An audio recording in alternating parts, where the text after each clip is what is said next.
Terence "Bud" Crawford, in an incredibly gutsy and perhaps calculated move, is going to take on Israil MADRIMOV in his first outing at 154 to challenge MADRIMOV for his WBA world title.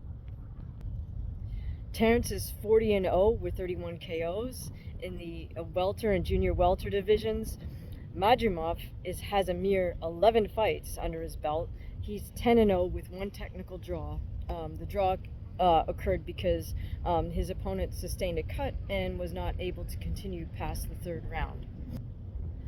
Now, although MADRIMOV had hundreds of fights as an amateur, he's only 11 fights into his pro career. And this is MADRIMOV's first title defense, having just stopped Magomed Kurbanov in the 5th round at Riyadh season. So let's take a look at the strong and weak points for each fighter and then discuss how they'll match up. So with MADRIMOV, technically he has a very strong power jab that he throws both to the head and to the body. I think that's always an important weapon to have at your disposal because it just sets up all the rest of your punches. It also can keep your opponent off of you. MADRIMOV has a good double guard. He doesn't hold it tight to his head. He holds his hands a little bit out from his head, which is fine because he can then he uses his right hand to parry his opponent's jab. Interestingly, MADRIMOV kind of reminds me a little bit of Triple G in terms of his posture and the rhythm of how he moves his head, his hands, and his feet. So if you notice, MADRIMOV always keeps his chin really tucked, so it's as if he had horns in the corners of his forehead, he'd be pointing his horn straight at his opponent. This is a good defensive posture to keep one's chin always tucked. MADRIMOV also has very good head movement. He's able to roll under punches. He level changes well, both to throw his punches and to weave under his opponent's punches. Now, I would say that MADRIMOV relies quite a bit on his footwork in terms of defense, and he is quite agile. He darts in and out and creates angles. Now, I'm going to double back to the footwork in a moment, but he's very athletic and he can kind of make these sort of unorthodox moves with his footwork, and sometimes even switch to southpaw. Now, it does look like he fights mostly out of the orthodox stance, however. Tactically, it looks to me like MADRIMOV is a very patient fighter. He doesn't rush, but by the same token, he's also a good finisher.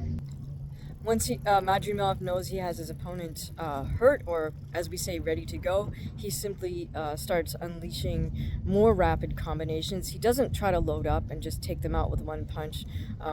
He just knows that if he continues to throw punches, the ref's going to step in and stop it. Now, in terms of concerns about MADRIMOV, well, one habit I noticed with him is sometimes he'll end his combination with a right hand.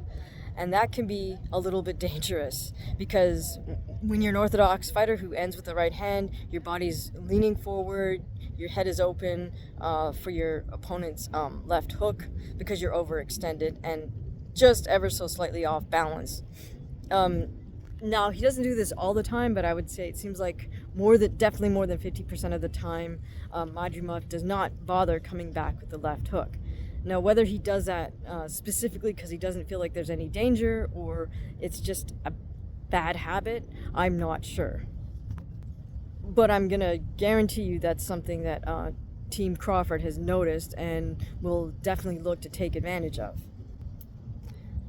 Now, also, while MADRIMOV's footwork is very agile and very, at moments, sort of unorthodox and a little bit quirky, that could turn out to be a bit of a detriment when he's fighting somebody who's as calculated and conserved as Terence Crawford.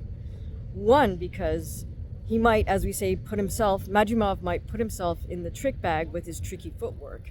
He just might wind up being a little bit out of position, which Terence will absolutely take advantage of. The second downside to that busy, fancy footwork is that you can gas yourself out for expending energy that's not really needed.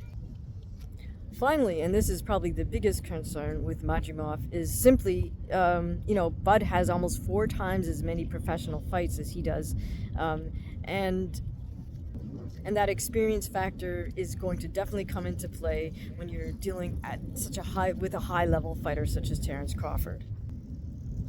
The subtlety with which Terence executes movements and feints and sets his opponents up is something that likely Madrimov has not experienced before.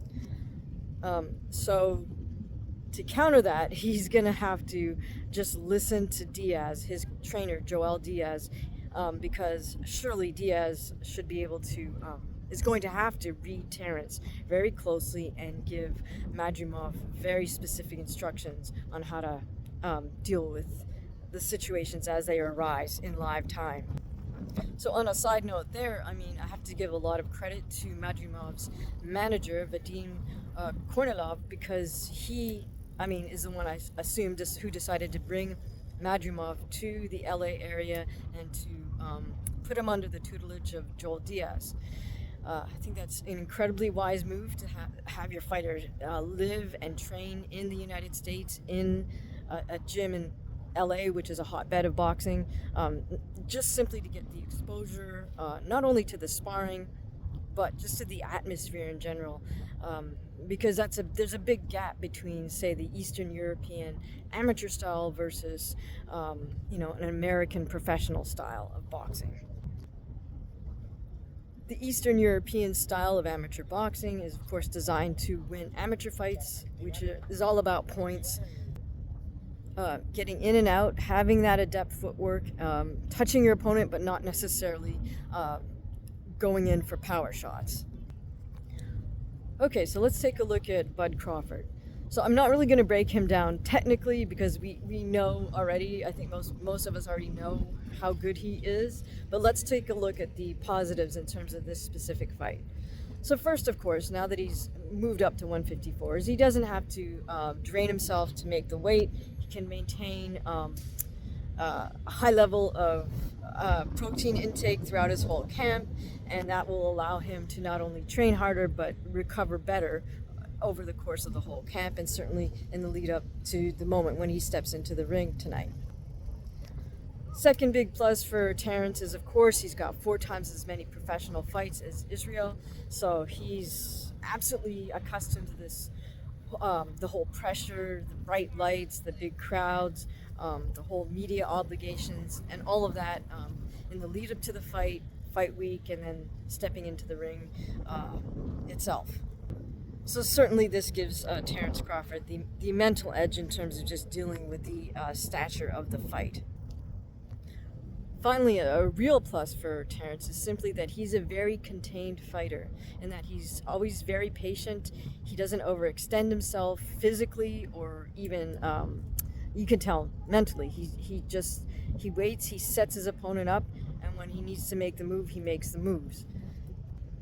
The really one and only question regarding Terence is the size difference in this move up to 154. Will the size difference between Terence Crawford and Israil Madrimov prove to be too much for Terence to handle? I think it's important to note that not only has Madrimov fought all of his fights at 154, he's also had 2 fights as a professional at 160. And when he was an amateur, he fought up at 165, or the 75 kilogram division. Now, of course, as an amateur, you're required to weigh in the morning of, so he had less time to rehydrate. But I think it's important to note that Madrimov, as a fighter, his body is conditioned to deal with more mass than even 154. He's dealt with 160, 165. He can dish out what he needs to dish out at those higher weights, and his body's also conditioned to deal with punches being delivered from guys 160. So bottom line, I think, for Terence Crawford is that he just needs to be patient, which he typically always is, and just slowly set traps for Madrimov. And quite frankly, I think Terence is absolutely capable of doing that. It's simply a question of time, because will Madrimov start to wear him down before he can set up an effective trap or series of traps to walk Madrimov into? And for Madrimov, the key here in this fight versus Terence Crawford is he is absolutely going to have to listen to Joel Diaz. There's no way, in my opinion, that Madrimov has the eyes to correctly interpret everything he's going to see in front of him in terms of Terence trying to set him up.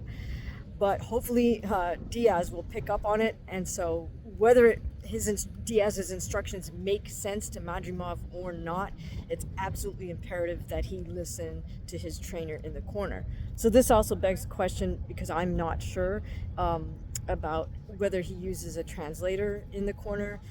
And the second question is, if he does use a translator, how accurately does his translator translate exactly what Diaz is saying to Madrimov? So here's the other thing for us as the audience to bear in mind. I'm going to guess that whatever Terence decides to do in there, it's going to be so subtle that we may not even pick it up, because camera angles don't capture the entirety, right? The camera angles usually zoomed in on fighters' upper bodies, so we can't see their footwork, we can't see what their eyes are doing, and we won't see what Terence is doing from Madrimov's point of view. So I suspect we'll all have to sort of Monday morning or Sunday morning quarterback it and look back at the fight and kind of analyze what wasn't captured on camera, and to try to figure out what Terence did to set Madrimov up. Now, that being said, I'm not sure if Madrimov will just feel super confident once he gets there and the first leather's thrown, if he feels like he can just walk through Terence's punches and then just decide to unload and impose his size on Terence. But I don't know that that's really the smartest tactic versus a Bud Crawford. So who do you have winning this fight? Do you think it'll be Terence Crawford, that his experience and skill set will prevail over Madrimov, the bigger, more Eastern European style boxer? Let me know what you think in the comments below. If you enjoyed this breakdown, please feel free to head over to buymeacoffee.com/Hamaguchi-fight and purchase a coffee. Or if you'd like, you can scroll over to the right and donate a super thanks. As always, if you would like early access to our content, please consider joining our membership and earning your white belt.